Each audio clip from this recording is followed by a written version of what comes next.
Clinicians' lives is about to get much easier. Discover how healthcare innovators are able to push hot flashes and bedsores into submission with sensory tech.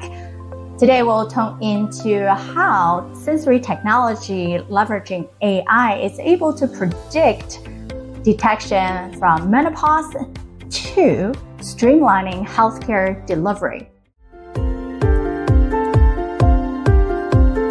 Welcome to Provider's Edge, the podcast that helps healthcare entrepreneurs and innovators break down barriers and control their business, life, and future with valuable action steps. With me, your host, Sabrina Runbeck, a recovered clinician and a business deal catalyst. Let's rewrite the rules and create a positive social impact while increasing your profitability.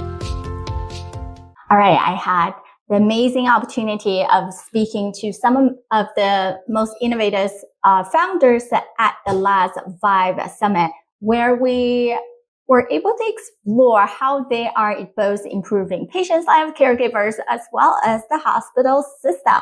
So first up, we will give you a quick interview of Heather Richie. Her company is Ember Labs.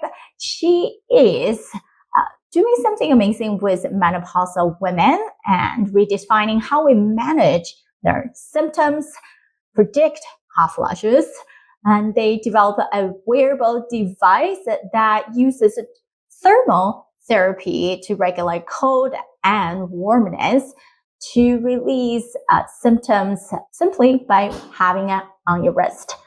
And that is the kicker. They are not just reaching for hot flashes, but that's just the start of what their simple technology can be done. And it's something that already being able to purchase widely in the consumer market.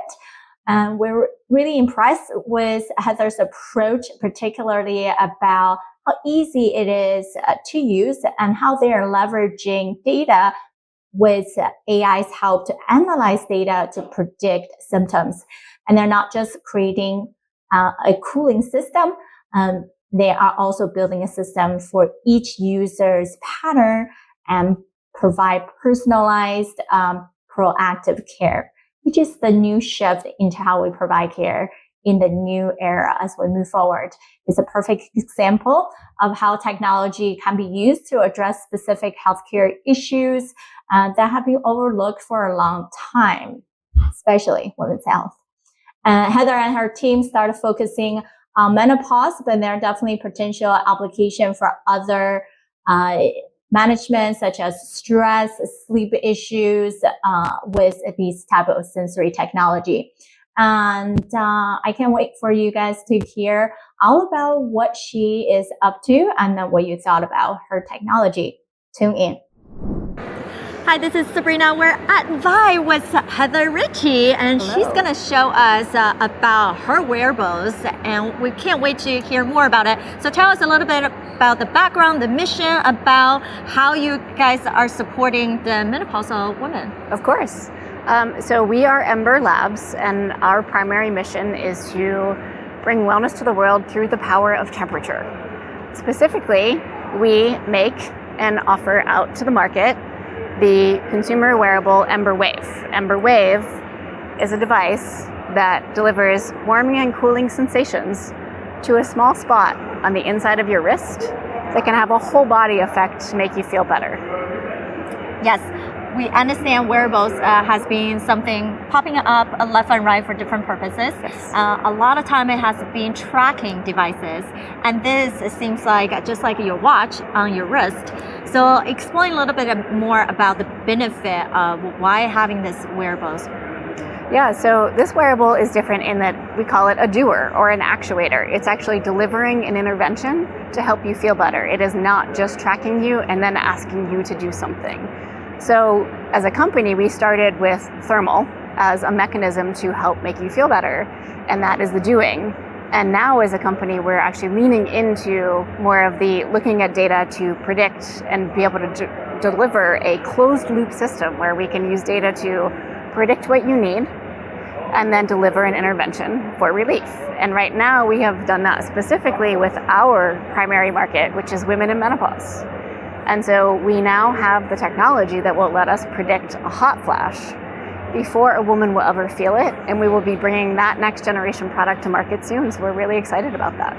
Yeah, that's awesome, because there are a great generation of women in those conditions, and it's disrupting their work, their sleep, their quality of life. And so how have you guys been going to market to make sure the right people are getting these devices? Yeah, so the company was founded by engineers at MIT that really were looking at it from a different perspective. They were looking at it from, we as individuals should be able to control our personal thermal comfort. When they came out with their very first prototypes and then launched their first product to market, the pull from the market was actually women in menopause who really had been suffering from hot flashes, disturbed sleep, increased stress, with few solutions available to them. Correct. There are drugs and that are helping to regulate, but then this will be something that's so simple that you just simply wear them. Yeah, and it is something that can be used in combination. We don't view ourselves just like anything in healthcare. There's not a one solution fits all.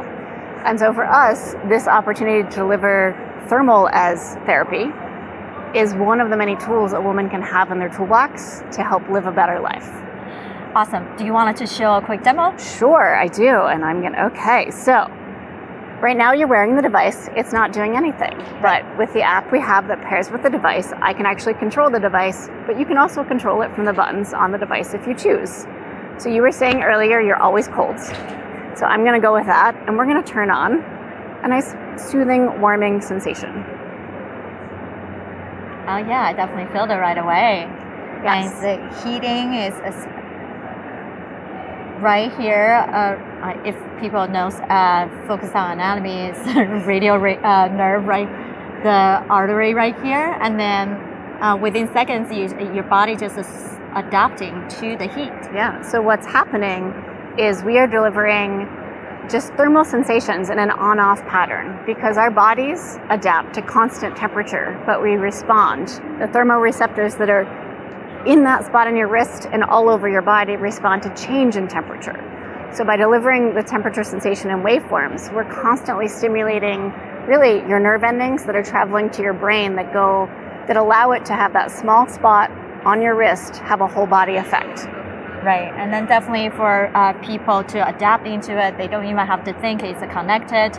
And so when you're thinking about all the potential devices, as we were saying, well, pharma got their solution, then you never know other wearable devices that are coming out there. How can you guys be uniquely positioning yourself? So if, let's say, I give you a magic wand, one big problem will just all of a sudden disappear, and you guys gonna be really fast growing for your company and this device. What would that be? Yeah, I think really to be able to do all the research we want in all of the populations we believe will benefit from this technology. So once again, we started women in menopause, they pulled us in. But we see applications so far beyond sleep, stress, individuals with conditions where they cannot thermoregulate. But just the idea of being able to manage stress in an automated closed loop system where it detects you're having a stress moment and delivers an intervention and you never even notice, that's the world we want to see. And first we're going to do it with hot flashes. Yes, we all have to start somewhere, right? It truly give the testimonial case studies to show the ability so we can expand. Yes. That's amazing. And we all love events. That's why we're at Vive. And what brought you truly to Vive, choose this event, and what are you really hoping to get out of it? Yeah, in full disclosure, we were invited by the AARP Aging Tech Collaborative, which we have been part of for a couple years. It's a great organization for startups like us looking at populations, either in the aging or even in the younger to aging and caregiving side. And so we're here actually looking for opportunities to pilot with both provider systems and payers to get our technology out there and show its value to more and more people. Right, and so you guys already broken into the consumer side with online sales, and now it's really about going to the B2B space to leveraging the right relationship. Exactly. We have been very successful in the direct-to-consumer space as well as We are available across many channel partners and brand name retailers that you're all aware of. And we really feel that we want to bring this to the provider organizations and the payers who can help scale, but also will respect the power of the technology and make it more available to everyone. Amazing. Now, how can people find out more about you guys or connect with the right people in the organization? Yeah, you can go to our website, emberlabs.com. It has all the information on how to reach out to us. Awesome. So what do you think about Heather's technology with the simple wrist thermoregulatory wearables? Something perhaps you can even try yourself with a order and test it out. Think about how would that be applied to the patients that you work with in your practice. Would that be something beneficial, and in what capacity? Or it could be not affecting at all. We definitely would love to hear from you with your opinions. Post on LinkedIn, tag me, Sabrina Runbeck. Love to have an open conversation on this. And if you are watching this live, please make sure you comment directly below, and love to see how we can think about newer technologies and then the adaptation of each. And what are some of the ideas that you might have that we would love to feature on our show? Now, if you think you are a speaker, have a innovative idea to share, we would love to hear from you. Please apply as one of our speakers at theprovidersedge.com. All right, let's move on to our next speaker. Next up is Ellie Truman. She is the founder of Wicked Technology. Ellie's company transfiguring senior care with smart bedding technology.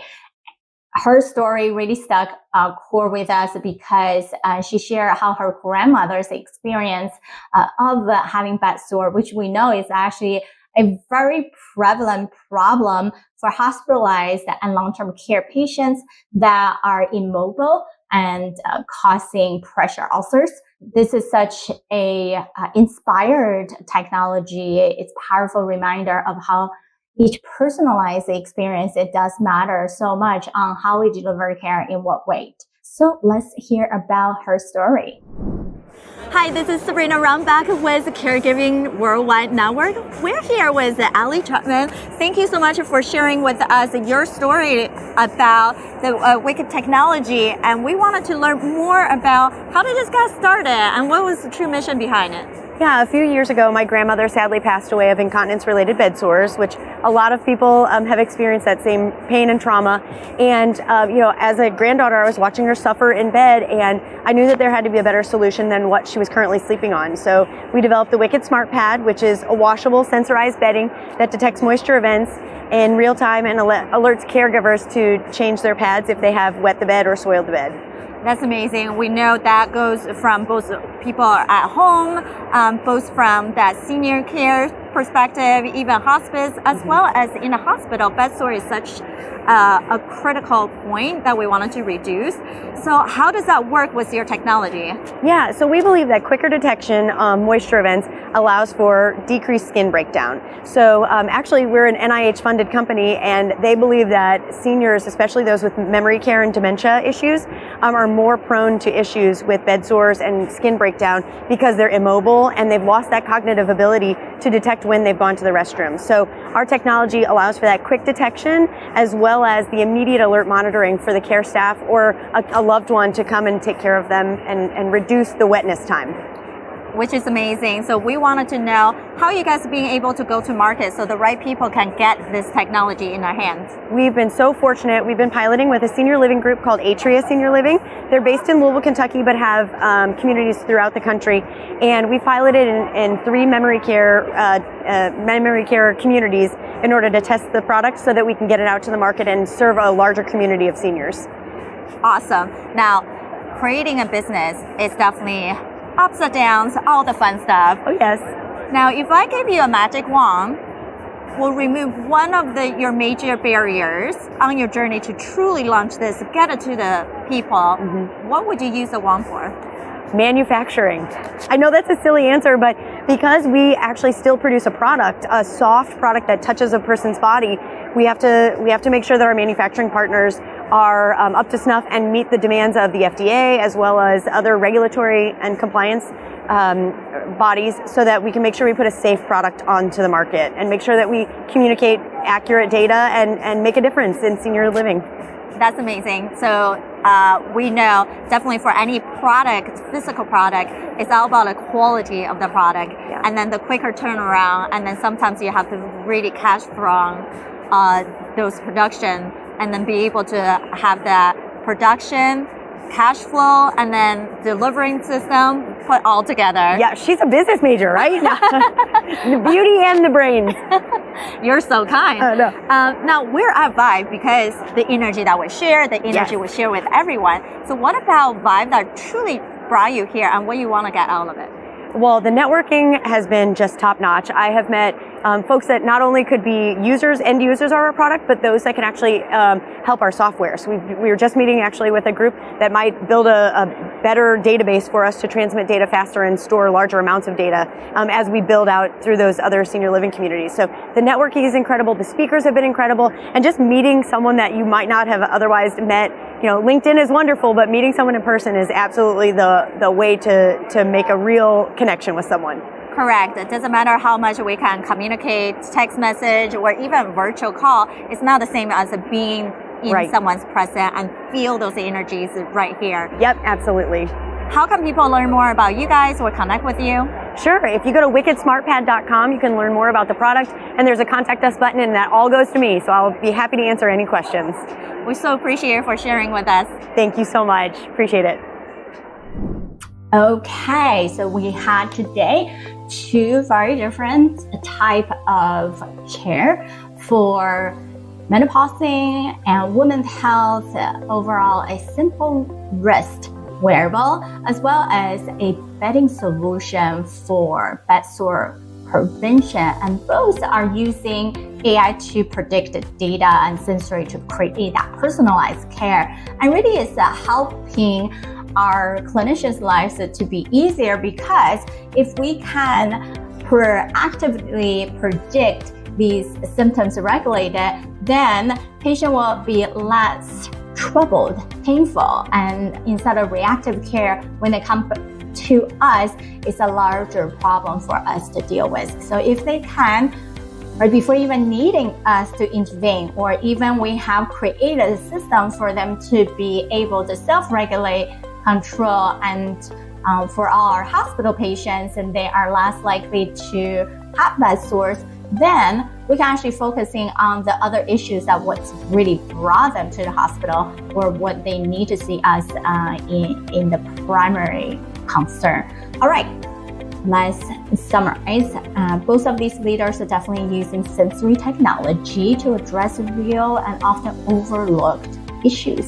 And their work is not just improving individual care, but also could be a bigger impact in the overall delivery and process of how we address some of these concerns, using data to make predictive models, which is something that we never even thought about 5-10 years ago until the recent years.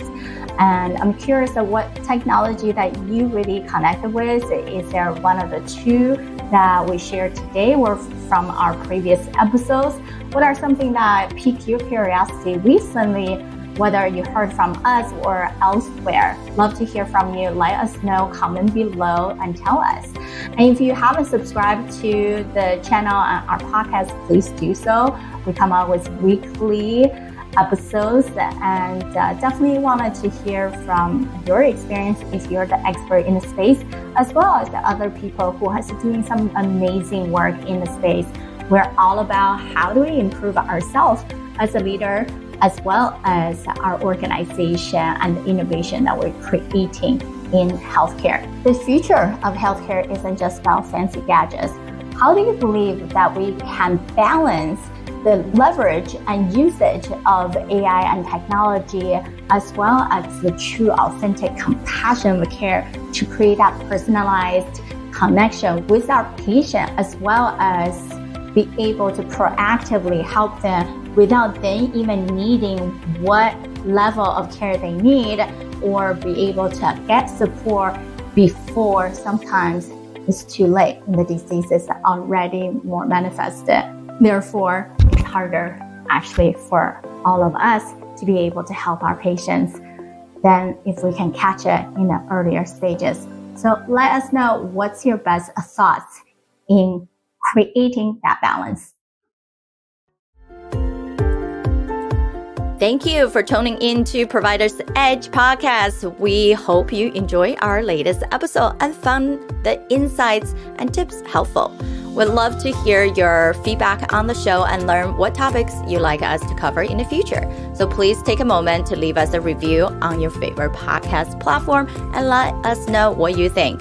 Your feedback is essential to help us improve the show and provide you with the content you need to take your healthcare business to the next level. Thank you for your support, and we look forward to hearing from you soon.